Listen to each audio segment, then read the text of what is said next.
estás? Or ¿Cómo está? Because there's multiple, and we're live. Yeah, I think we need like one of those stream starting screens. So I'll work on that. Yeah. Work on that. You need to do that. But anyways, welcome to the MadLibs podcast community. Hi, YouTube. And to all of our viewers. Excuse me, my goodness. Hey, so as we're starting to, prep for the podcast, I have a riddle for you. It's kind of a daddish riddle. Riddle me this, Batman. All right. Are you ready? I'm ready. Okay. You're driving by a pasture. Okay. In that pasture, you see some animals. Animals? Animals. Okay. Animals. Okay. Got it. You see 30 cows. 30 cows. And 28 chickens. And 28 chickens. We've got 58 animals. Who didn't? How many didn't? 30 cows, 28 chickens. How many didn't? There's no didn'ts. How many didn't? They all died in a plane crash at the end. Nope, this isn't Lost. They stood on a block of ice, and as the block of ice melted, they hung themselves. Someone played Mind Trap at an early age. Gosh, I feel silly that I don't know this. Okay, so you're driving by the pasture. You're envisioning the pasture. I see the pasture. Okay. There are 30 cows. I see 30 and cows. 28 chickens. How many didn't? You didn't. Nope. I don't know. All right. Well, no, it's a podcast. What? You're really going to leave me hanging like that? Well, should I tell them? Yes. We have one viewer. Yes, tell the viewer. Should I let him know? Driving by a pasture. Okay. Okay. I see the pasture. So you're driving by a pasture. Hold on. Got it. You're driving by the pasture. There are 30 cows and 28 chickens. Okay. How many didn't? How many didn't what? The answer is 10. Why? Does that help? No. My wife must be the viewer. The answer is 10 because 20 of the cows ate chickens. 10 did not. There were 30 and 20. Oh, that's ate good. That's chickens. good. That's good. I get it. That's like the why is 6 afraid of 7 because 7, 8, 9. Yeah. I get it. Yeah. Yeah. You should have led with that. Yeah. You got to warm my brain up. You got to treat it like a Porsche. You know what I mean? You know what you do when you buy a Porsche, right? No, I've never done it. I mean, neither, but I know what to do. I'm ready. Yeah. What do you do? Well, you have to break it in. So if it's not pre-broken in for you, I don't want mine broken in. I want to be the first one to have sex in my car. Agreed. Yeah. But it's like like 1,000 miles or 3,000 miles that you have to get in, and you warm it up, and then you can really like rev on the engine. Otherwise, you risk hurting your poor little engine. So, all right. Well, now that YouTube knows that I'm a dum-dum. No, for the record, I heard this and I didn't know either. And Noel didn't either. And I was just like, oh man, Kevin's going to appreciate this. It's such a dad riddle. I do really like it a lot. And 28 chickens. Separate the words better next time. No. You can't because then it's like, there are 30 cows and 20 of them ate chickens. Then it's just. Gosh, we should do this. I'm going to have a riddle for you next time. Oh, goodness. Yeah. I'm going to make it easy. I'm though, okay. So that you seem smart. Thank you. You're welcome. I appreciate that. We have to keep that facade up because otherwise they're going to be like, oh my God, there's 2 idiots on this podcast. Well, then I'm going back to 2 bears, 1 cave. Yeah. Yeah, Bert Kreischer and who's the other guy? Tom Segura. They make me laugh way better than these guys do. Yeah. So, well, I'm not drinking, 64 ounces of red Kool-Aid. I love that. I love that so much. I just love how it was like Tom Segura was just sitting there like inspecting and he's like, wait, so there's like some vodka in this or like what? And he's like, no, it's just Kool-Aid. Just like, Kool-Aid. And the best part is he's also like, what flavor is it? And Bert Kreischer's just red. That's not a fucking flavor. That reminds me of the episode of The Office where Michael is having Ryan help him clean out his car because he's going to drive home the purse girl. And it gets like I have blue sports drink back here.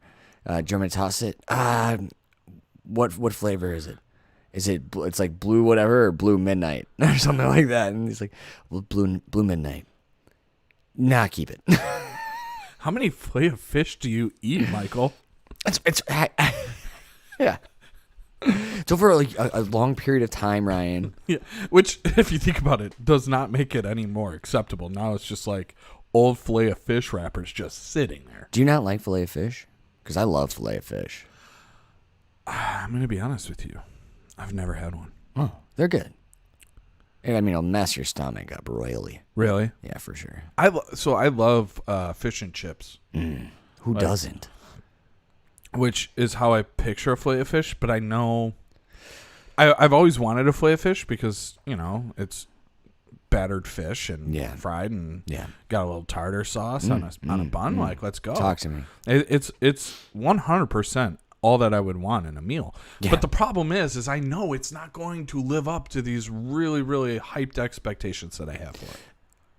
Understood, for sure. So I just like it to sit there as like it's like buying a lottery ticket. Yeah. I know I'm gonna lose, but it's just those hours with that leading attitude up to you're it. Gonna. Yeah, I know. It doesn't matter what my attitude is. Sure, it does. I've tried to do the whole manifest it into existence. That's bullshit. Yeah. But you have it for the few hours, before the drawing, and I actually don't even check the drawing the night of. I like to go to bed thinking about what I would do with the money. So, a little cheese on the table from our ASMR screen, or podcast. Yeah, the only thing that bothers me about liking fish and chips is that it's like a British dish. Still can't get over the Revolutionary War, huh? No. What about the War of 1812? Are you over that? No. Wars take me a long time to Now, get wait over. a second. Yeah. You can't forgive the British for the Revolutionary War and the War of 1812, correct? Mm-hmm. Then why don't you like the French more? Because they kind of helped us in both instances. It's a good question, and it's a fair point. Like, if you're going to hold it against one of them, you have to give the other one credit. Yeah. I just, the French created a sport about running away from something in the most creative way that you can. Tag. Parkour. Oh, yeah. Yeah. And I'd really have to think deep down about that. I've got no problem with the French. Other than, I do know that when you go to France and try to speak French, I've only been told this by people who've done it. I've never been. They're hypercritical. Yeah, they're hypercritical of it. Whereas, if you talk to anybody from a Spanish-speaking nation, and you try to speak Spanish, even if it's a little broken, oh God, they're very welcoming and very understanding. Yeah, I work with a team of newly, not acquired. A newly assigned partnership, I should say, with some people from Colombia at work. And they are tremendous. And every now and then I slip in a little bit of Spanish. Yeah. Going back to, what I like to say is kitchen Spanish. Like I developed some more fluent understanding versus what I learned in high school with them. And they just absolutely love it. And then they start speaking. And I'm like, whoa, I have no idea what you're talking about. Yeah, there's a lot of fun names for coffee. Café con leche. Yeah. But Colombia is they really knock it out of the park. Supremo is their highest grade. And I like that. And they do it on a really weird scale. Whereas everybody else is it's single A, double A, triple A being the best. But they go on an 18th scale. It's like an old school scale where you've got these giant screens, mesh screens, and they basically get smaller and smaller in size. And so what's going? There's tossing, stuff going through the screens? Yeah, they're putting the unroasted coffee beans through them. Okay. And depending on what grade you want, does the size of the bean matter? Yeah, the screens get smaller and smaller. Yeah, size of the bean is better. You want a larger, harder bean for the most part. Not always. I mean, there's some pea berries, which is a freak of nature where the two halves of the seed don't separate. It's basically like Siamese twin coffee. So the larger and harder, Yeah. the better. Common theme. Got it. And where's Hills Brothers on this scale? Because that's the kind of family I was raised in. Yeah. I used to have a joke that like they didn't Hills Brothers, like the coffee was like pre-ground before they roasted it, which isn't possible because like if you've ever actually felt like I'll bring you some green coffee beans. I've got them at the house. They're like hard as a rock. Like you could break your tooth on them. But like I used to say that like they like their coffee went into the roaster pre-ground. Yeah. That's not good. Nah, well. You're not getting much To flavor. each their own. My dad used to go through my mom and dad, but really my dad. Yeah. I mean, he would go through several pots of coffee a day. Yeah. At any time. Like, you know, he would have his morning coffee like everyone else, but then he would like sit, you know, during the day with like his brothers or whatever. And then, you know, even at night, like after dinner, they would have a pot of coffee and he would have the whole caffeinated pot. My mom started making decaf later in life. Yeah. I used to have like two or three Chemex as a coffee a day. But it's like at 6 to 8 cups, so it's like, you know, it's not huge. Yeah. How many cups are in a pot? Like 6 to 8? I think so. Yeah. I'm going to be real with you. I don't like actually brew my coffee with a coffee maker. No. How do you do it? I'd typically like Chemex, or I do like a cold brew. Which is crazy. It's nice. Speaking of coffee, unintentional segue, but it's hard to get things from other countries right now. Yeah. We're gonna be talking about that soon. Yeah, you want to get into it? Yeah. Hey, when you play the song, Yeah, they hear it. They hear it on the YouTube. Yeah, So it's not like I'm just dancing for no reason. that's a good point. But no, I did check. Like I didn't say. I would say like Noelle is used to me dancing without any music or anything and being an idiot. But I'm used to you dancing in the dark. God, now it's back in my head. It's good. Yeah. Oh man. Yeah, it's a good one. You can't go wrong with Bruce. Yeah. Good old Bruce Springsteen. He's like probably the most patriotic musician out there. No. Who? Well, I mean, he's like true patriot. Yeah. Like he's very critical of the United States. No, I know. I don't mean like no. I mean like because a lot of people think musically, like, people think of like Born in the USA. Yeah. Is like this patriotic like, and it's a criticism of the class system, the social class system, similar to like Fortunate Son. Like a lot of people like in the 60s, 70s or 70s like ran on that as like their campaign song. Good. And, Born in the USA similarly. Yeah. And it's like, yeah, that's a criticism. So like Ronald Reagan, you probably shouldn't be using that song. Way to go, Reagan. You crazy man, you. Yeah. All right, let's do this shit. Yeah. To our one viewer, feel free to comment. Yeah. Do you have to log in order to see the chat? No, it'll still come up here, but I'll pull it up on my little computer here. Sign into chat. Open in web browser. Nailed it. And there she is. Actually, here, I can post this over. Well, I can at least take this one. I'm very confused right now because I have to, like, pull this way, but the screen's over there. You have to pull this way? Yeah. To bring it onto the screen. Oh, you can switch that. Can you? Yeah. Oh. There we go, Bri. Now we don't have to look at ourselves. We can just look and see if anybody's saying anything. Yeah, I like that much better. I'm glad. All right. Let's rock and roll. All right. Hit it. Loading.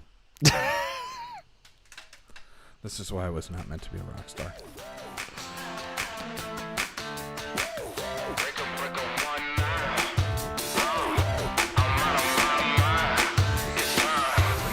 Let's break out.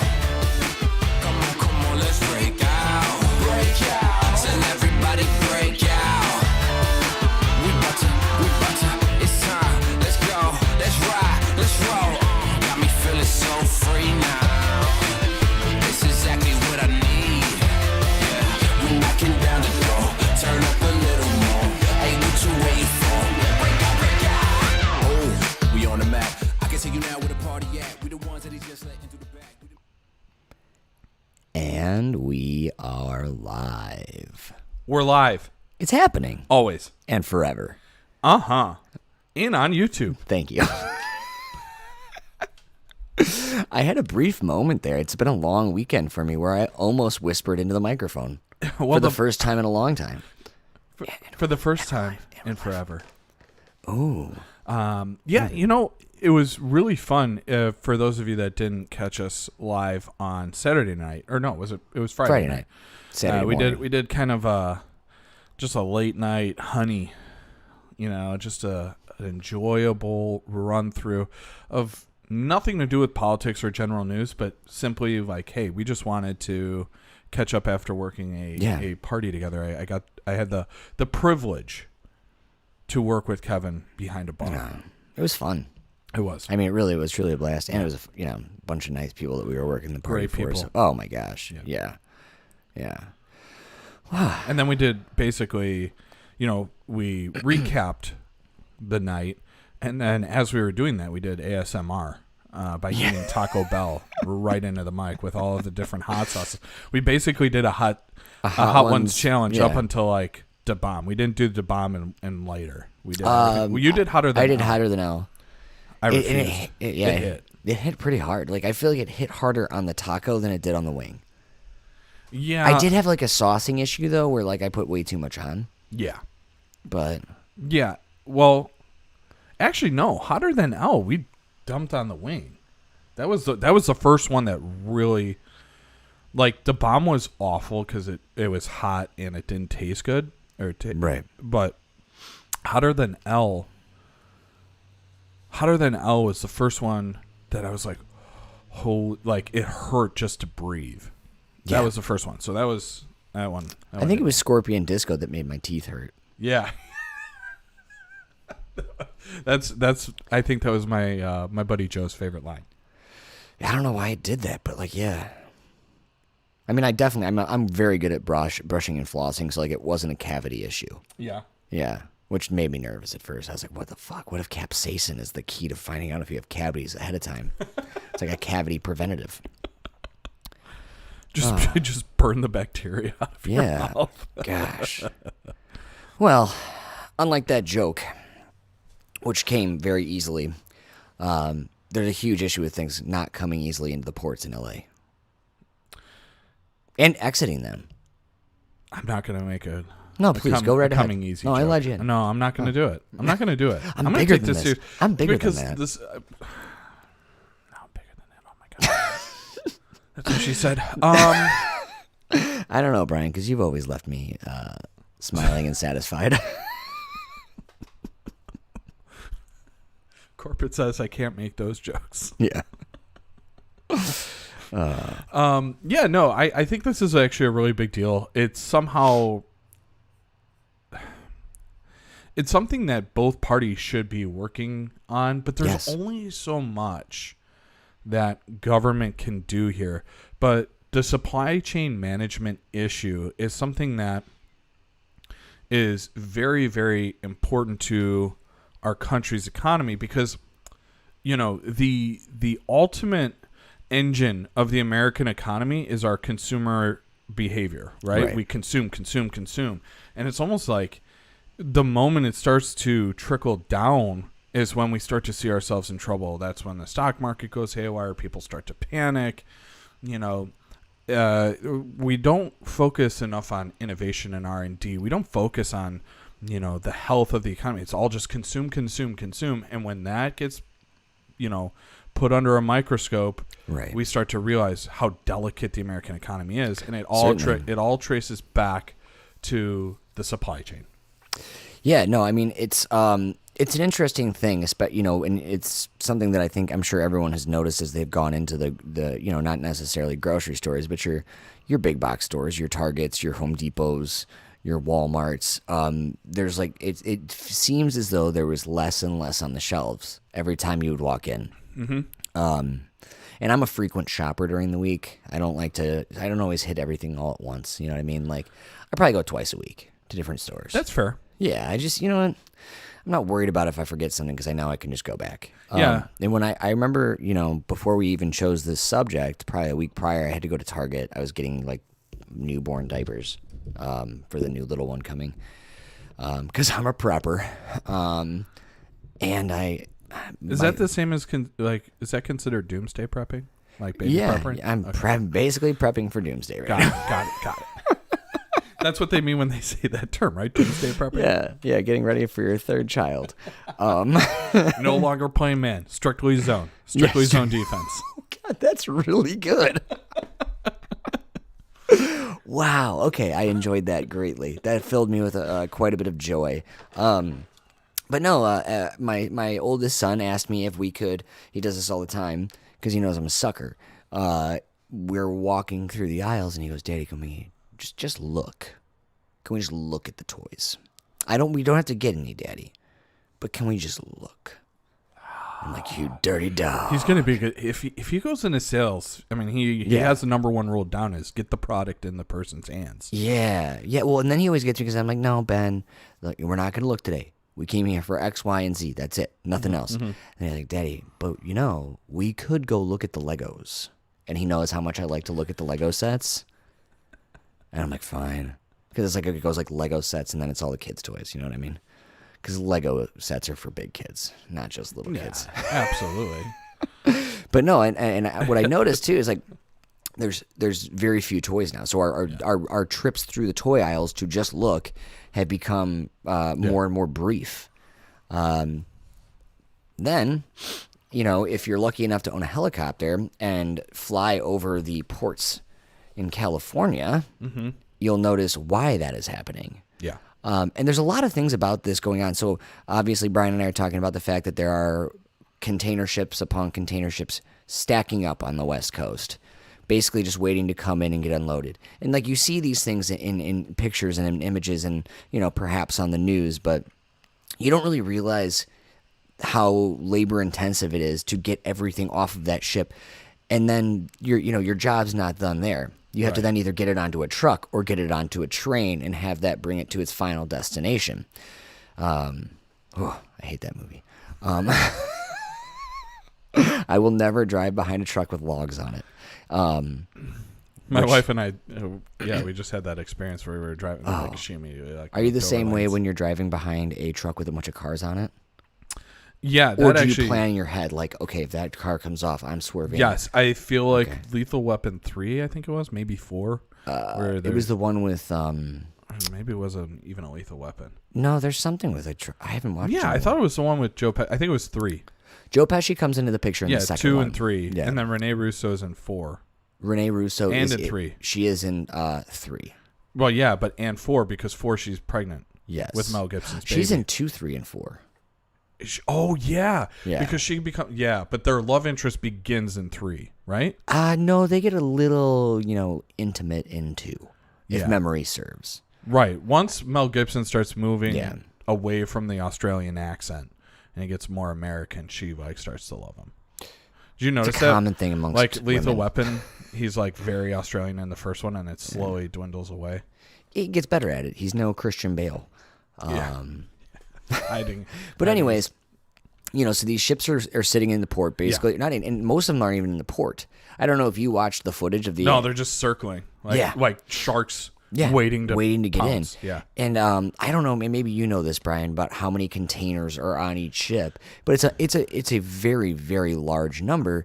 And I didn't know that it takes sometimes anywhere from 2 to 3 days to unload one ship. Yeah, I heard that there were 250,000 containers waiting to be unloaded. So I don't know if that's in the port right now, because usually I think they have 2, maybe 3 ships docked and ready to be unloaded. Right. So I don't know if it's just that or if that's including the ones floating about. But yeah, it's a startling number. Well, and what's crazy to me too is, and I didn't really think about this, and if I may share a little bit, and I'll go back to the party that we worked together on Friday, and Brian was having a very good conversation with another gentleman who was attending the party, not working the party, and they were talking about they were talking about all sorts of jobs, but they got talking about the subject of trucking, and I don't know how you guys got into trucking because I was bouncing a little bit all over the place. You were actually working, is what you mean. Oh, God, that's the no. polite way No, of saying no. He was doing all of the work, and I just sat there. Not and true. chatting. Not it's true. But that's what I'm hey, there listen, for. I will do You're the work. a mixologist. I will do the work if you do the charming. You're a mixologist. I'm like a bartender. I'm an old school bartender. I'm ringing the glass with a towel on my shoulder and like, tell me your problems, kid. That's how I bartend. Gosh, next You time want a drink? What do you want? All right, Cuba Libre it is. I also have Miller Lite on special. I would like a dirty martini with blue cheese olives. Cuba Libre it is. Rum and Coke. You want diet or regular? Because I only got regular. That's the kind of bartender I am. Back to my point. Brian was having a conversation about, or with this gentleman about trucking and how it's not a young man's game anymore. No. There are not, and it's something that I didn't really think about it because I know a few people like when I went back to ECC for paralegal. Yeah. I was in a political science class with the gentleman who was actually there for the trucking program at ECC. Oh wow, military vet. He actually drove big vehicles in the military. Nice. If you can drive a tank, you can drive a semi. I'm pretty sure that's accurate. Yeah, without a doubt. But I think our servicemen and women can probably do just about anything after they're done with the military. But he was the only young truck driver that I could think of. I know there was a kid I graduated high school with that's doing trucking now too. But I mean, realistically, trucking is, you're talking people in their 40s to maybe like 60s. You know the average age of the trucker today in America? 58 years old. Close. It's a little bit better than that. It's 49. Oh, that's the average. So, and the other issue is we're suffering from a driver shortage, which, we might come back to it. I planned on talking this at some point, but I don't. There's definitely a driver shortage in the freight industry, which is leading to a bunch of issues. It raises the cost because there's just not as many trucks and all of that, but you don't have as many young people getting into the trucking industry for a variety of reasons. It's very, very thankless. There's a lot of money to be had, but if you're not making money, you are, working a lot for very little. The benefits aren't very good. You're on the road a lot. It's actually very dangerous at times because, you can be driving through the mountains of Colorado to deliver, right, soda cans or whatever, or, you could be ice road trucking. Right. So, and while those pay better, right, like when you're negotiating your deals, there's a lot of danger that can be involved driving. You are, going to areas that may not be the most secure. You might be hauling certain things that are very desirable. For instance, certain technologies, liquor, all kinds of things that can be kind of highly sought after. And then you also have instances where, every now and then you come up against something where the cartel's involved and like they were transporting something in the, cab of the truck or the trailer. And, so it's a difficult industry to be very successful in. And there hasn't been enough attention given to it as like, I know we were talking, but I was talking with the gentleman, the idea that like Mike Rowe has really driven attention to getting back into the trades, and people are really starting to kind of go towards the trades, not only just college, because college costs have become so absurd. And instead of taking on that financial burden of college loans, student loans, if you didn't really know what you were going for, like you're like, oh yeah, mom and dad want me to go to college. Now people are saying, well, I don't really want to go to college. I don't want to take on that debt. I want to start making money when I'm young, enjoying that money. And I don't mind working hard and getting my hands dirty. So they go into the trades. Yeah. There hasn't been the same level of attention being brought to the trucking industry, deliveries and all that. Right. Yeah. And that's a very interesting point. And actually, that's one of my favorite quotes out there. It's from Mike Rowe. when he's saying don't necessarily just chase your passion, be passionate about what you're doing. And I just think that just speaks volumes. And like you said, what he does for the trades is incredible. Getting people interested in them. Yeah. Getting rid of that bad stigma of like, okay, maybe I didn't go to college, but I still have a great job. Because listen, somebody's got to fucking clean septic tanks. Somebody's got to do that. Like, if you can find a passion in it and find a niche in it, like, and make some good money, like, do it. Yeah, it's funny you bring that up. I actually follow this guy on TikTok that does septic. Oh yeah, it's like Septic Life, I think is his handle, and I follow him. He's just really thoughtful. He kind of has a very Mike Rowe feel to him, but not. He's a little bit more, I guess, I don't know the word, but like forgiving in a sense. Like, okay, I think Mike Rowe can be a little bit. I mean, he definitely has his political leanings, but also like, I don't know. I don't know how to frame it, but the Well and Septic Life guy is just really interesting to listen to and how he conducts business. It's very like the way of life. It's just, hey, forgiveness is an option. Like, yes, he'll employ a felon. It doesn't matter. Like, he gives him that shot or like whatever. Right. So I think it's, septics and any trade that, can be very difficult or whatever is not something that people look forward to. But I would take that a step further is like, don't only be passionate about what you do, but like do something that allows you to live passionately. So like my job, I've become very passionate about, because I've moved into a different role where I'm coaching and mentoring and stuff like that, which is kind of what I always aspire to do. Mm-hmm. But it's also an opportunity for me to provide a living for my family. And that's what I'm passionate about. Like when I used to be a teacher, it was all about like making a change in the world, making a change in these students' lives and everything. And I was able to kind of reframe my passion towards, hey, I need to do something that's going to provide the best life for my family. And it doesn't matter. So if it's cleaning out a septic tank and I can provide the family, my family with what I can now, like I do that. I don't care. So I think you do have to find a passion in life. So I have really two passions, right? And the first one is doing whatever I need to support my family financially and just with whatever. And then this podcast is my other passion. This one I consider like a second job where we approach it with, trying to research, and you do so much work with the audio engineering and now the video and all of that. Not the research though. Yes, you do. No, I'm kidding. I was going to say the last time you had like documents and I was like, oh shoot, he prepared me for sure. Yeah. But I think that's what I would add to that. But kind of bringing it back, people aren't entering the trucking industry because it's very thankless. And then you had a lot of issues with the supply chain with COVID, right? And during the pandemic, the initial spot of the pandemic, those first 3 months, the logistics industry was not in a good place. It was very, very cheap to move goods. So if you haven't gathered, I work for a company that deals with logistics.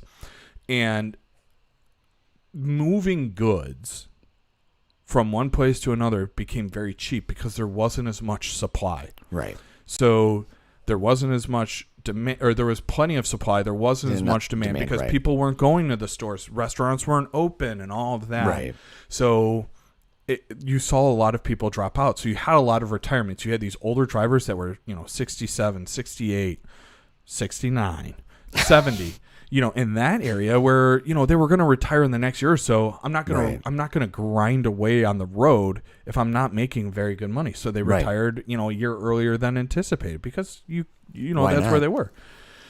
So I think that has really started having its impact now, but really the bottleneck of the supply chain starts, even overseas. Certainly. So one thing that people kind of lost track of was the idea of metal containers, those big intermodal containers. Yeah. Like, I think we talked about it in the past, but yes. Those were being left because they were, filled with N95 masks and PPE gear and all of that, and being sent to countries that don't ship anything out. Yeah, they don't have They don't have the exports like everybody else does. Exactly. I'm sorry, I don't mean No, you're but good. This thing is so bizarre to me because I'm gonna let you finish your thing, and then I'll go on my own little rant. But you go right ahead, bro. You're doing great. So there's this element of like these metal containers were in short supply, and then okay, we got that all figured out. Where do they come from? Now we're putting stuff back together, and like okay, we're filling them back up. But there were so many other elements to COVID. Like people weren't in the factories as much, and then demand had that instant spike. It's like, oh, okay, restaurants are open again, and this, that, and the other thing is open. Grocery stores are open. You're not only having to do delivery services or whatever. So like you're buying more as you go in, and people were getting better benefits. If they lost their job, they were able to afford buying things, not just being like, oh, I can afford like milk and eggs and that's it. So the demand spiked, and we're seeing this effort to catch up to the demand because the supply is all gone. When that surge happened, all of that inventory was drained. Right. So I'll keep going in a bit, but you wanted to jump in there. Yeah. So what really, I was reading an article as well before we planned to do this episode, and it was talking about these shipping containers, and most of these shipping containers are constructed or made, fabricated in China or in Asia. Mm-hmm. And I preach this all the time on the podcast, how important I think it is for things to be American made and for us to take control of, providing for our own nation. Am I saying that we shouldn't get anything from any other country? Certainly not. Obviously there's some things that grow certain places that we just can't do here, and that's fine. It should be a community. The entire, world, we should be, sharing things with each other, giving things, whatever, doing business with each other. Mm-hmm. But I look at these issues, and I for instance, there's a huge problem with microchips now. Mm-hmm. And again, something that's primarily made in China. Yep. So why aren't we have the resources, we have the facilities, we have all of these things. Okay, we got some people here that definitely know how to work with metal. Yeah. Okay, so why are we not creating the shipping containers? Why are we not making our own microchips? It's not like we don't have intelligent people here in the United States. Yeah. And so it was fascinating to me because it's the last thing you think of. It's like going into a pizza place and being like, oh, I need to get a pizza to go. And the last issue you think is like, oh, I don't have a box. Yeah, I was going to say, one thing that people are not realizing is, sure, there's plenty of product that is made in America, and that is also suffering from the supply chain issue because they don't have the containers to then move them. Right. Not the big metal containers that we were referencing before, but like the simple boxes or the Barbie has those plastic foil box, with the cardboard, and those aren't being made or whatever the case is. So, that is also an absolutely major issue. But you touched on one other thing, is the idea of warehouses. So let's say, the Biden administration has announced the Port of Los Angeles. Yeah, we'll be running 24/7. Yeah, so they're going to be running 24/7. Let's say by running 24/7, they can unload, we'll say there are 250,000 containers. Right. Let's say over the next 2 weeks, they can unload all of it. It's just magic. It's like, holy cow, it's so efficient. They're moving stuff. It's great. There's just not enough warehouse space right now either. Certainly. And one of the reasons for that is you had a lot of people leave those types of jobs because those were the minimum wage jobs. In the month of August alone, 4.3 million people quit their jobs. And that was the highest it's ever that's the highest monthly total for people to quit their jobs, not be laid off. It's the highest monthly total since they've been tracking that since 2000. So to think about that for a second, 4.3 million people are leaving their jobs, and you have to figure a lot of those people are leaving minimum wage jobs. And that's why you have the Walmarts, the Targets, Amazons, those types of corporations are saying, no, we need it. We'll Target, I think, was like $15 an hour, and they're going to pay for your college. Same with Walmart. Yeah. Like they're going to pay your tuition just to keep you. So you're keeping those, 18, 19, 20-year-olds, or even, people going back to college. Like, right. What do I do? Certainly. I really want to go back and be a psychologist. Well, I got to, I have 4 years and I have my 1 degree, so I need another 3 or whatever. Now it's getting paid for because I decided to go work at Target for $15, $16 an hour instead of working whatever I was at $20 an hour. Yeah. So you're starting to see this movement towards the labor force, but that doesn't help us right now in this bottleneck period, right? It's one giant clusterfuck. Yeah. It really is. Yeah. You've got a bunch of ships that need to get unloaded. Okay, we'll sort that out. Here's what we're going to do. 24 hours a day, 7 days a week, you're going to have these crews working to pull these containers off the ships. Okay, but then we have another issue. Okay, so how do we get those containers from point A to point B? Well, shit, we don't have enough truck drivers. You know what I mean? Right. So what do you have to do? Well, you're going to have to incentivize the truck drivers that we have now. You could say, like, okay, well, maybe inspire a new wave of truck drivers. Well, I think probably before we know it, truck driving will be obsolete. It won't be a profession that a lot of people go into, with the exception of probably like, what do they call it? It's LTL, less than truckload or less than load. LTL. Yeah, very good. I know things. Yeah. I used to ship coffee. There you go. So inspiring those people to like get into trucking, it's like, okay, well, it takes a long time to get your CDL. So that's not really the thing. So now, say you find a rate or a fee that you could charge that would make these truck drivers want to work as many hours as they can work safely. Because obviously we don't want another Walmart truck accident.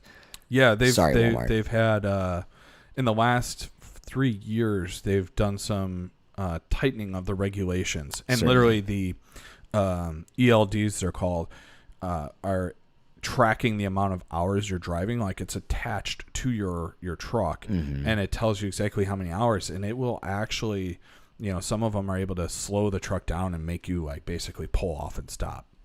Yeah, that's a good thing. Yeah, it is. It makes it safer. Yeah. We don't want them being treated like the Amazon drivers. Yeah. But for reference, take that, Jeff Bezos. But for reference, yeah. Coming into 2019, I was reading a statistic, and it said coming into 2019, they were expecting a 60,000 trucker shortage. Sorry, I have to sneeze again. Oh, please sneeze, and then I'll finish my thought too. So then okay, you incentivize the truckers. You still have to have a place to put all of those goods, because you're going to have a massive influx of these things coming in, whatever they are, whether they be, toys from Mattel or, whatever, more PPE equipment. Who knows? Bless you. Thank you. God bless you. Who am I to bless you? Sorry. So, and that's another issue in and of itself, because things don't necessarily, it's not going to go straight from the port to the store. It's got to go to some sort of a holding facility. It's got to be sorted out. The store has to order it, and then it gets pulled off the shelf, So, it's really just issue after issue after issue. And it's a lot of things to get sorted out. I just want to know what in the hell my tax dollars have been doing. I feel like the government should have a plan for this bullshit. Come on, Joey. Sneeze it out, Bri. You get it out, buddy. So I think, there's two issues there. But like I was saying, there was a shortage of drivers coming into 2019. And as I pointed out, the pandemic really kind of expedited that process. Certainly. And made people leave. Bless you. You're welcome. Just want to get my part of this deal out of the way. So that had, a tremendous impact on it, but also we're seeing a shift in the dynamic of, all right, let's say people do want to ramp up and hire more drivers. Bless you. Oh, that was evil. Did you say bless you before I sneeze? That usually makes me not sneeze, and then you just feel it. Oh, I would never do that to you. Oh, okay. I thought that's what you were trying to do. No. Just to shut me up. And No. It was a fair call. So the idea of adding more trucks to your fleet is getting more difficult, right? Because there's only so much supply of new trucks and new trailers, right, due to the supply chain issues. So we've had this depletion of inventory, and a lot of the inventory isn't coming back to where it needs to be. You're also coming across the toughest time for supply chains. And that's because retail goes bonkers during this time. It's Right. the holiday season, the ramp up to the holiday season. Right. You have Halloween, Thanksgiving, and Christmas. Yeah. And Kwanzaa and Hanukkah. So you have multiple holidays in December. You have multiple holidays in November. You have multiple holidays in October. Even Sweetest Day, which I found out was Saturday. It's a thing. Yeah. You know, ironically enough, Sweetest Day, and I don't want to pull you off your train of thought, so I'll make this very quick. Sweetest Day was originally supposed to be for people who are doing well in life to be giving things to lesser fortunate people. That's why my wife got something for me. Go on.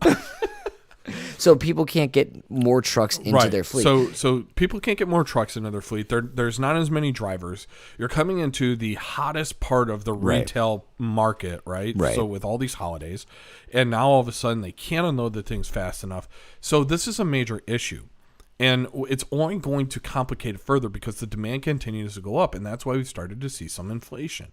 Right. Inflation didn't have much to do with the stimulus, either from the Trump administration or the Biden administration. People are like, oh my God, they're just printing money and it's going to cause inflation. That's not what's causing inflation. What's causing inflation right now is the supply chain managed. Yeah, there's still tremendous demand. Now, if people had been out of work, yeah, maybe the demand would have gone down a little bit, but there's still just a natural demand that was happening and the supply wasn't keeping up.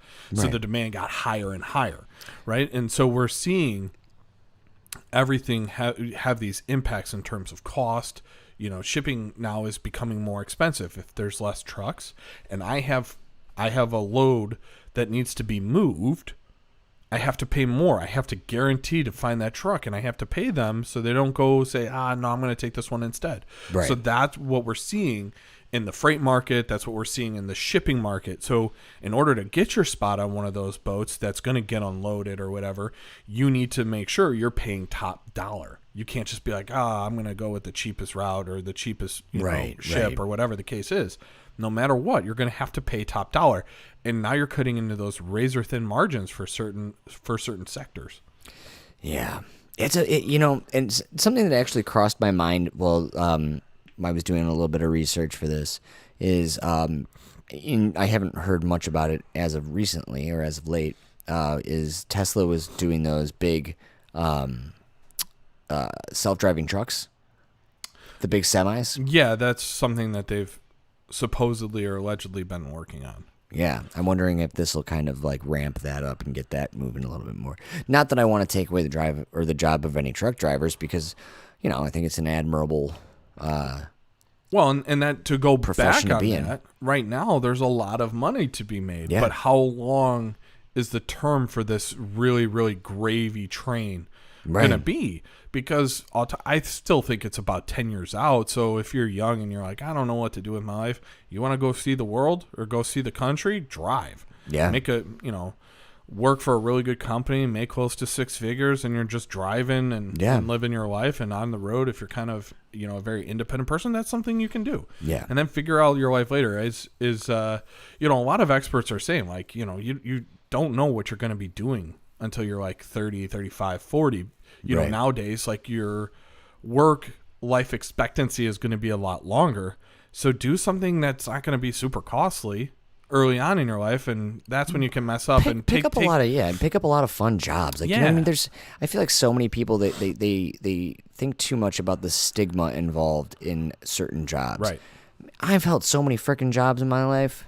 Yeah. I'm also old, so that's part of it. So I'm ancient. No, you and I are in the same category, sir. Oh, okay, cool. But you're like a fine wine. No, you get better with age. I told the guy at the party, he's like, oh, you guys, you're young. And I'm like, no, we're getting up there. They're like, yeah, but you age well. And I was like, nah. Well, I mean, this guy, he's like wine. I'm like beer. He ages really well. I just don't. You got to drink me right away. I get skunky. Jesus. He even said, the same guy was like, yeah, I remember. That's back when I had hair. And I was like, seriously? When you had hair? I'm going to clean this dish real quick, and I want you to pay very close attention to me cleaning it. And I just, like, bob my head. And I was like, yeah, back when you had hair, you want to keep talking about that, bud? Yeah, speaking of beer and wine, that's another thing that's hard. That's part of this whole shipping issue, this whole logistics Yeah. issue. But so, anyways, I was just discussing all the issues getting everything in. So another thing, in addition to keeping the ports running basically 24/7, I'm sorry for all those workers out there, but we do appreciate what you're doing. But there's also now, what is it? It's Walmart, UPS, FedEx. They're all going to be basically working a bunch more off-peak hours in order to help bring these items to wherever they're going. Obviously, it's self-beneficial for I Walmart, mean, Walmart is whatever. going to have their I think it was Walmart's going to have their distribution centers open 24/7. I think they're almost all of their stores are 24/7, aren't they? A lot of that changed after COVID. Okay. Yeah, because the one by me used to be 24/7. Now they close at 11 p.m. Oh, really? Yeah. Probably to stock the shelves that are getting emptied out. Exactly. But their distribution centers are going to be open more hours. And like you said, FedEx and UPS are going to be running more off-peak hours, which I think is really beneficial. I know usually I dated a girl who... Oh, hello to our second viewer. Oh, nice. I dated a girl whose father drove for UPS. And he drove at night, and as a night driver, you got paid better. Like, so he would leave at like 9 p.m. to go to this place, and then like start driving at 10, and then get back at like 6 in the morning or whatever, and be done. But like those are really, really crucial times because there's less traffic, so you're getting more efficiency. But generally, you have to pay the driver more because they're basically sacrificing, their whole week because you can't, do things during the day because you're sleeping and you're getting ready for your night shift and all that. But I can understand that. You know what I mean? Yeah. There's always a workaround, I suppose, and usually that workaround is large quantities of caffeine. Well, and you brought something up with the idea of government. You're like, well, what are my tax dollars doing? And so there have been two criticisms about the Biden administration here with this, and one is completely bullshit. And the other one is like, well, we have to realize there's only so many levers that the government can pull. And the first thing is I'll address like the levers they can pull. And that's what he's done here. Well, his administration has done is work with the port, support them. They might have, I don't know, said, we'll grease the wheels. Like, we'll help pay for those overtime costs that are going to be associated with keeping the port open 24/7. Right. Well, tax breaks. I don't know what the hell they did to make that happen. Yeah. But they were pulling on that lever.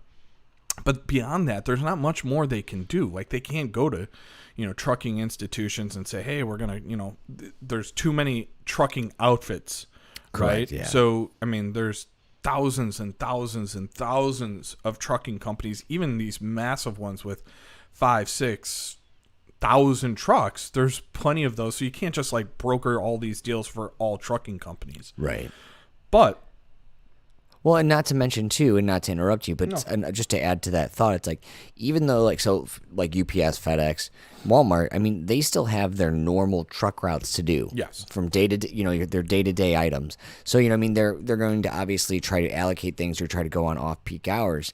But it's like there's still only so much those companies can do. I think this would be a great time to empower some of the smaller trucking companies too, and offer that, incentivize them. My mom does a bunch of stuff for a little local dispatcher. Oh, nice. And really give those guys a shot. Now, obviously, they're not going to want some small trucking company out of Illinois because, well, what good does that do them at the port? I suppose. Well, they can get out to what. Well, I mean, Chicago has become the logistics hub. Yeah. Specifically for freight trucking. It just always has because there was so many rail yards that led to here from the east and the west coast and the south, and it all got to here. You had Lake Michigan, you had the Mississippi River, you had all the trains, all the waterways, and a major lake that was kind of empowering the distribution center. So for a lot of logistics, the central hub is Chicago. But like you said, I mean, unless they're going the Chicago to LA route, there might not be as much access to. I mean, I suppose when it gets out here, what I mean, when it gets this way, because obviously it's not all staying in California or all on the West Coast. It's going to be making its way all over the country. But I think it's almost eye-opening as well. Obviously we talked about the containers and how mad I am that we're not doing something as a country to start producing more of our own goods. But it's interesting that, you don't see this same issue on the East Coast. What do you know what I mean? Like a harbor just being basically, or a port being completely overwhelmed with ships. Well, and you have major ports along the East Coast, and you have Houston as well, but the port of LA is getting everything from China. That's exactly that, Brian. See, you're picking up what I'm putting down, my friend. I get you. Holy shit, we should start a podcast. Let's do it. Fucking A. For those of you that are just joining us on YouTube, we do have a podcast. Oh, yes. It's on Spotify, Apple Podcasts, and any of your podcasting needs. And right here on YouTube for all of you. Yes. Yeah. Nailed it. I'm not used to wearing my sunglasses or my regular glasses. I usually wear them just when I'm like exhausted because for whatever reason I feel like I have a harder time seeing. And so I normally, when I have glasses on, they're sunglasses. So in my head, I was like, if I wink right now, they won't even see it. You just thought you were that cool podcasting with sunglasses on this whole time? Felt like Theo Vaughn. He's hilarious. Oh, God, he cracks me up. Oh, I like his shorts clips, too. I enjoy his podcasts as well. He's got a couple of them. Anyways, though, that was my exact point. My exact point is we're getting way too much from one place. Yeah. And you know what? Not only that, not to get into a whole labor crisis, or not labor crisis, but a whole labor debate. You know what I mean? Let's do it. We already know the way that they treat their workers over there. Yeah. And I'm just not fucking down for it, man. Well, here's something that is very interesting. Tell me, Brian. About that. We criticize China and I know exactly whatever, right? And it's because they are paid wages that will not enable them to have any sort of livelihood. And so over there we call it slave wages, and then here the minimum wage is $7.25, and you can't afford anything anyway. $7.75. No, it's federally? $7.25. Is it federally? Yeah. Illinois is eight something. $8.75. $8.75 maybe. Yeah. It was trying to get moved to 10, and they said no. They just increased the wages for servers and bartenders. Right. $6.60 an hour. So, which is good. It's definitely a step in the right direction. But the problem is like you can't live anywhere off of that. Like you just can't. You can live with a bunch of people and hopefully you pool all your money together. But what I'm saying is like we criticize all these other countries. Hey, they're slave labor. Right. And then like here, it's like, a fair point. Now we call that minimum wage here. And it's like, well, minimum wage people then end up using subsidies and social safety nets and stuff like that. And it's like, well, why are we allowing companies to do that if my tax dollars are going to them? I get mad at those people using those social safety nets. It's like, no, I should be mad at the corporations that aren't paying their fair share and aren't paying the livable wages. Well, and that's why 4.3 million people quit their job in August. Well, and just because I am more of a fan of, oh, Jesus Christ, I need a new microphone. You're more of a fan of Jesus Christ than microphone? Yeah. Yes. It's the sequel to Jesus Christ Superstar. Yeah. Is Jesus Christ the microphone. Yeah. I was going to say I need a new microphone, a little adapter thingy here. Anyways. For those of you listening at home, we do have a Patreon. Oh, should I put up the Venmo? Yeah. I'll start doing shots of Fireball. Oh, my gosh. Brian will do all the shots of Fireball. Never. It probably would cost me, like, I don't know how much for one of these, but I'll look it up. I'll let you guys know. It's not going to get here in time anyways because it's coming over from overseas. Goddamn supply chain breakdown. Yeah, it is coming from overseas. I think maybe there are some microphone companies here in the U.S. Oh, I'm sure. We should buy their microphones. Yeah. I digress, like 4 times in a row there. Where I was going with that is I am the bigger fan of capitalism. Right. And, capitalism without greed and everything like that you just ultimately can't take away from it. Right. Everything is about bargaining and, companies beating out other companies because they do things a certain way that's better or more beneficial for their workers. This is like the opportunity for the people to say, okay, yeah, I will work in your warehouse, but listen, here's what I want. I mean, it's that way in the service industry right now. I mean, and there's some really great like TikToks or Instagram videos out there about it where like, servers going to apply and it's just like, just start. Can you start today? You know what Listen, I mean? Olive Garden's already offering me free salad and soup for the rest of my life. welcome to our third viewer. Again, you guys, if you want to enter into the chat there, feel free. You guys can hit us up, and we will respond to you. And make sure you subscribe so you get notified. Yeah, please. We would love that. We'd love having you guys here with us. We don't normally have a live studio audience. Unless we really boost it up and tell everyone about it. Certainly. But yeah, so I mean, now is the time to use that as a bargaining chip. You know what I mean? I don't necessarily want to do this job, but it's like you were saying earlier about the gentleman who cleans the septic tanks. I can do this job. If you would like to pay me the proper amount of money, I will do it. This is that time. And that's why we're seeing so many labor strikes right now. That's why it started with, what was it, Frito-Lay, you had Kellogg's. There's now it's John Deere. John Deere, yeah. Ironically enough, Anna and I want to buy Jacob one of those little ride-on John Deeres. Oh. I feel terrible about it now. I'll get one that doesn't say John Deere on it. You're going to go with a Caterpillar? Yes. Yeah, I hear they treat their workers better. Even though it's not even made by them, I'm sure it's probably made in China. They just get the trademark. Sitting on a fucking ship off the coast of California right now. Can't do a goddamn thing about that. Yeah, I mean, whatever happened to me not swearing? People, I mean, you give the people what they want. I mean, you're on camera now. You got to give them what they want. They want the vulgarity. The Bulgarians? What? No, the vulgarity. I don't even know if that's a word, but vulgarity. It sounded right. Google it. We have the power. Yeah. We have the technology. But we're working with some really great Wi-Fi speeds ever since we wired ourselves into it's a word. Yeah, you nailed it, dude. Cool. I didn't doubt you for a second. Thanks, man. Were you just going to say vulgarity again? No. Just on the top of it? No. What was I going to say? It doesn't matter. What I will say is this. There's definitely not a labor shortage. Like people keep saying the labor shortage.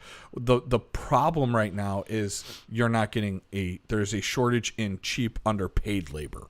That's the difference. There is no one, that was at the minimum wage level that you could say hey, come back to us and we'll pay you $70,000 instead of the $25,000 that you were making. If all of a sudden you said, hey, I'm going to double your rate, people would come back to work. And one thing that a lot of people thought was the big issue was this extended unemployment with the $600 a week and all that. That's gone. And there is not a surge of employment. Certainly. Yeah, but what and where I was going with this, and I see that's a very fair point that you're making there. Yeah. I mean, with the way that things are now, even if it's not an industry that has a shortage now, but if it's an industry that is underpaid, I'm telling you right now, this is the time to strike. This is remember the 5th of November.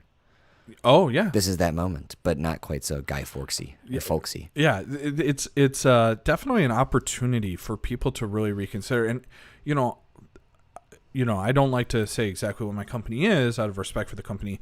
They might not want to associate with my personal beliefs. So, but I will say is this: I work for a very good company, and even my company, any other company, the Googles of the world, everyone is dealing with this incredible job market that is just all over the place, and it is very difficult to read. And that's why I said 4.3 million people quit their jobs in August, and some were retiring, some are changing jobs, some are saying fuck this, I'm done. And whatever the case is, there is this dynamic position for the labor force of America where they have the leverage for the first time in years. So this is something that this is something for us to not have to wait for regulators. We've waited for the minimum wage needs to go up or whatever the case is. We've been waiting for someone to do it for us, and now the labor force, the people that are controlling the means of production are actually controlling the job marketplace. We're getting some action in the old chatteroony here. So while you look at that and address that, I'm going to bring up the one other bullshit point that's been brought up and why there's an issue. And we were talking a little bit about government, and they don't have that many levers to pull because we are a capitalist market. In general, we're actually a mixed market economy, but they only have so many levers to pull because all of these operations, the ports, the warehouses, the trucking companies, it's all privatized. And so therefore it's very difficult to pull on levers. You only have so much. Now, with that in mind, one of the other criticisms has been that the Secretary of Transportation, Pete Buttigieg, has been out on paternity leave. So, hey, what's up, Tyler? So the Secretary of Transportation, Pete Buttigieg, has been out on paternity leave. And that's something that's really important, right? Right, like, certainly. People are like, oh, well, he's on paternity leave. How could he do this during a crisis? And like paternity leave, it doesn't matter if you are, a Secretary of Transportation, you're a vice president, or you're the warehouse worker. Like, you're not just taking a vacation for 2 months or 3 months or 2 weeks or whatever your company allows you, 6 weeks, whatever the case is. You are going to do a different job, and that's supporting your family more directly. And that's something that people need to realize. And so I've been seeing like the Steven Crowders of the world come out, and he said, he literally You want to talk about somebody who oversimplifies everything. He said, and I quote, that paternity leave is for pussies. And I was like, are you kidding me? And this is one of the biggest issues in America is we've moved, the quote unquote party of family values doesn't give a shit about actual family values, valuing the family and the time it takes to raise a child and support that child throughout their livelihood up until when they're an adult and even after they're adult. Like people always say, when I have a kid, I've made an 18-year commitment. The fuck you did. You have a lifetime commitment. Until I die, I'm responsible for my child to be safe. Did you ever see the video? And I'm sure you've seen some of these videos, but this is a perfect example of that. It doesn't stop the day your kid turns 18. You don't say, get the fuck out the door. Yeah. You know what I mean? Yeah. There's the video of a gentleman. He's sitting in court. It's that judge. There's all sorts of videos on YouTube about him. Oh, the older guy from Philadelphia? Yeah. And like there's a 90-year-old guy in there, and he had got a parking ticket while he was driving his son. His son was handicapped.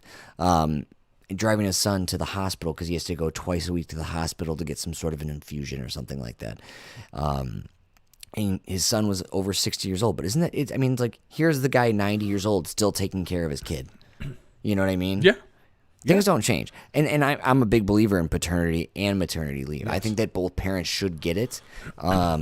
There's nothing more valuable than that time with your child. And not just for the child, but for your spouse. You know what I mean? Like, I wish I could take more time off. I can't, unfortunately, because I work in an industry where my pay is based on yeah, it's a very good point. Yeah. For all of those who are just listening to the podcast, we are chatting with some folks right now on YouTube, and you guys are always more than welcome to join us if you follow us on YouTube or subscribe for YouTube. Yeah. You will get a notification. Turn that notification bell on, and it'll let you know when we are going on live. Sometimes it's late, but if you're up, please feel free to join us. We always do a few minutes extra after we're done recording the podcast. Then you can jump in there, have a little conversation with us, enjoy yourselves. But anyways, I digress often. No, I think you're right. But it's just it's important for your spouse that maternity, paternity leave, and it was so baseless for Steven Crowder to say that. But I mean, I haven't listened to that guy in a long time. Yeah, I follow some of those people on Twitter just to not be in an echo chamber, and a lot of times it makes me want to bang my head on every side of the chamber until it is echoing. Yeah, it's a fair point. I think that someone in the chat brought up the idea of kind of divesting our investments in China, I guess you would say. But that's all well and good, but like we don't have control over that because our market is so privatized, right? So companies have, the Apples of the world have the ability to say, no, we're going to have these produced in China, and then we do these tariffs that basically backfired and did nothing for us, except push the cost back onto the consumer because we still needed those goods. And, Apple or whomever, all these companies aren't going to lose their profit margin. So that extra cost goes to the consumer. So with that in mind, like I do think we should have people investing more in American manufacturing, in Southern American manufacturing, in the Middle East, whatever the case is. We should be pushing for things outside of China. I 100% agree. It's just that there's only so many levers that the Biden administration, the Trump administration, the Clinton, Obama, whatever administration comes after the Biden administration, there's only so many levers they can pull. Right. And we're running out of levers. Yeah. They're all stuck in containers. Speaking of, Unilever is having a lot of issues with the supply chain. That's exactly what I just said. Oh my God. Yeah. We're so in sync.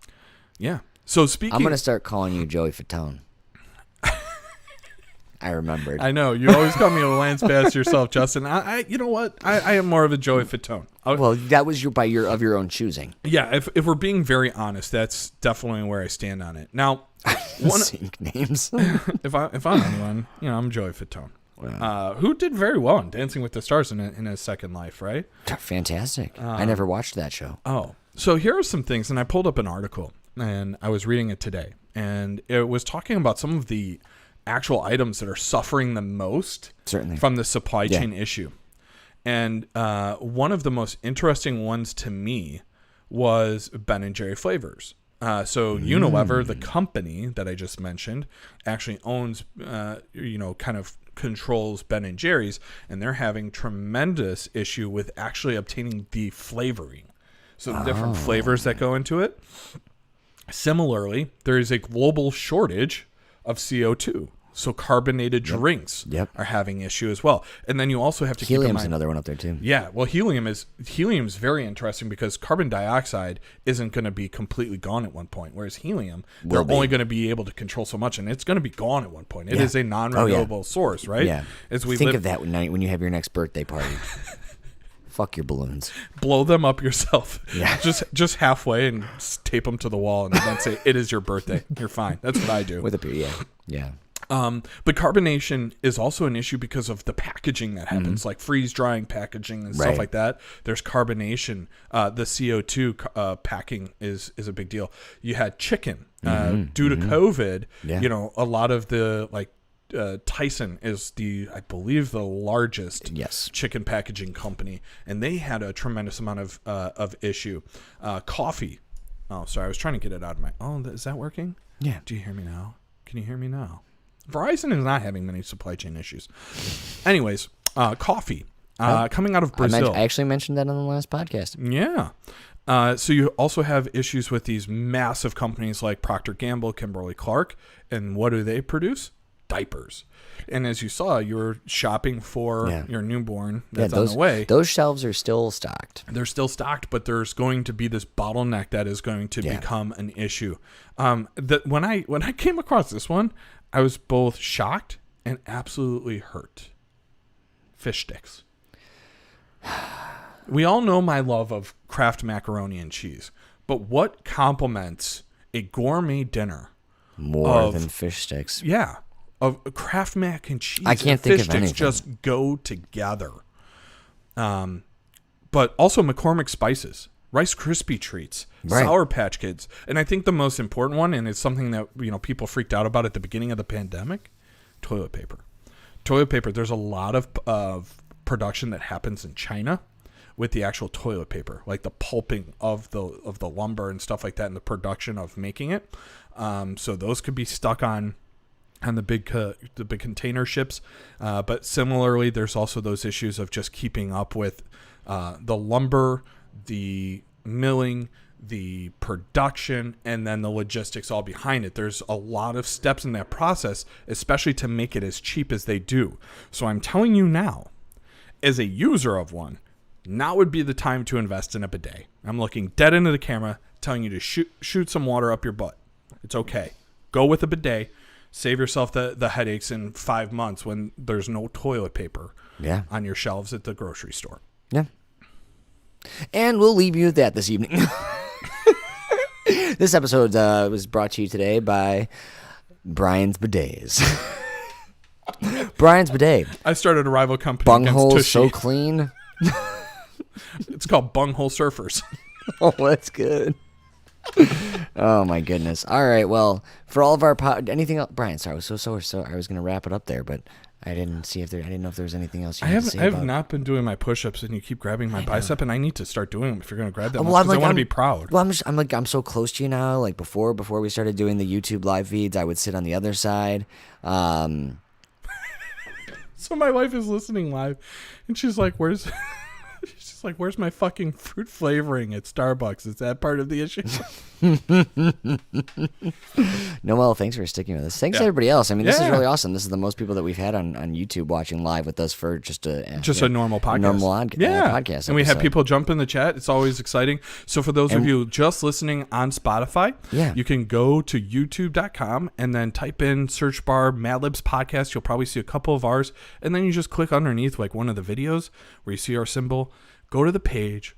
Like and subscribe some of the videos, but also you'll get a notification when we come on live. And there's never like a really strict schedule. I think one day we would like to get there, but we have a long way to go to be completely devoted to just this podcast. So if you like and subscribe, you'll get a notification on your phone, and then you can join us and hop in the chat, even if it's not like a big, election night or hot ones night. You can always do this because we're going to be doing this from here on out. We're going to always try and record and put it right up to YouTube on a live stream. So well, for anybody who's listening to the podcast, thank you so much. YouTube will be sticking around for just a few more minutes here as we kind of close up our day here. But thank you guys so much for listening. We'll keep everybody updated on the whole supply chain issue as things go on. We're going to take extra good care of our microphones because those are very hard to get right now, and we want to keep podcasting. But thank you guys so much for listening, as always. Do good, be great. Love you guys. Neil, I like how you pieced out YouTube, but we're still on YouTube. I do what I want. I know. My wife. It's my marketing. You're welcome. You know what? No. If Starbucks wants to sponsor us. Did you see that TikTok I sent you in the group chat with you, me, and Noel? I saw it, but I did not open it. Okay, that's fine. It was basically talking about how every podcast should be on YouTube, which we're doing now. Oh, yes, I did see that. Yes, I did and see then that. It was like, from there, you Thank have this you, Sam. long... Sam, appreciate you. Hey, Thank you so much. Sam. Really appreciate you hopping in. But a social media person that's really savvy should be chopping up the YouTube. So we have this full production.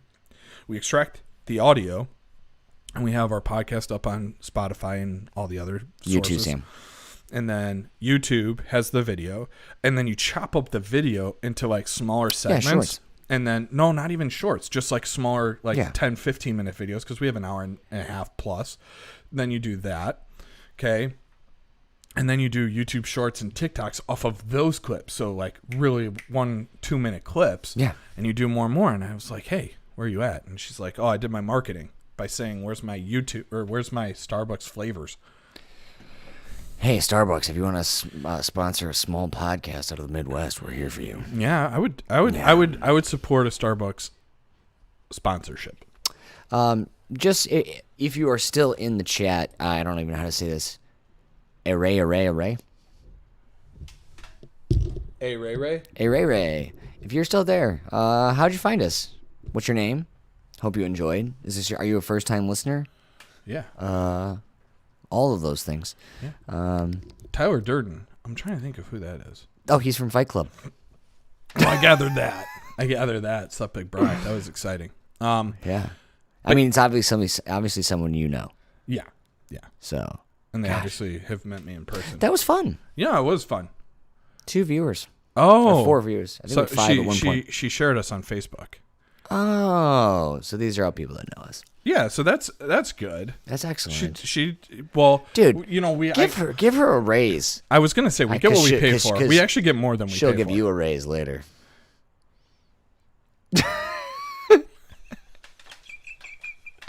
Nailed it, Noel. Nailed it. Yeah. Oh, she's texting like crazy. No, my friend. Oh, okay. That's your friend. Got it. Her friend? Yeah. Oh. Well, Oh, Tyler Durden is Richard. Well, Richard. Your name is very misleading. So is the character. Oh, good point. I love that. Yeah, Richard is one of my teammates at work. And he's Richard, thank you so much for joining. Yeah, he's awesome. He was going to join us for the podcast of the Hot Ones. Oh. but he was super busy, and that's okay. And I accept this. Gosh. So I'm glad to see him, and now I know who the Tyler Durden is that'll be hopping in the chat. Yeah, and now we will know.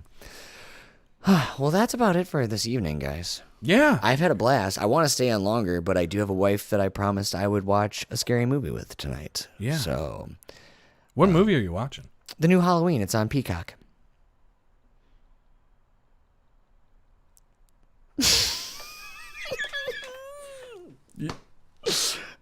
For anyone who stuck around, you're welcome. Actually, I think it's probably just Noelle and Richard, because Sam and Chris signed off. So here's a dirty joke. You want to? So I had the good riddle at the beginning. You want to hear a dirty joke? Yeah. What's the difference between a lentil and a chickpea?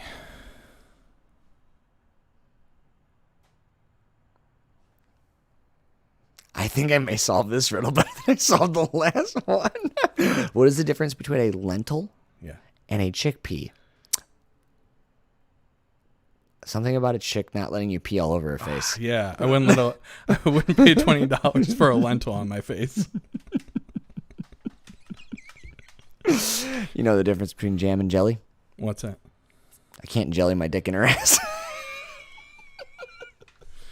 I'm glad we only have 2 viewers at this point. Yeah. Sorry, guys. It's you Richard, started. it's Richard You and my started wife. it, though. You started it. Normally, I'm the. You're the levity, and this is a problem. When I bring the levity, it is not going to be wholesome family content. I have way too much of that going on in the majority of my life. Oh my God, Daddy! And it's my daughter saying that, not my wife. God. So on that note, hi, love. Oh, hi, Nora. Nora's my new regular Blue Root. Yeah, she is. Yeah, She's Nora, so excited. She just typed all exclamation points. Nora, anytime you come in, sweetie, I will have a different homemade syrup to put into your Sprite. Yeah. Oh, is she seriously facing? Oh, she's watching. Here, show the camera. Well, if you want to. Oh, they can't see it. It's not picking up at all. All right, love you. Bye-bye. So on that note, we're going to sign off to the rest of you. We have our families to get home to. Oh, so. there's Richard laughing my fucking ass off. I appreciate you. God. Thanks for tuning in, my man. Look forward to seeing you tomorrow. And then for anyone else that joined us tonight, thank you. And if you're watching just randomly through the algorithm of YouTube and you like what you see, you get some news information. We're on Spotify. We're on podcasts on iTunes. We're on Amazon Podcasts. We're fucking in Google Brian's Cast. Garage Studios right now. Always. And forever. Always. All right. I almost did the normal outro. Oh, is this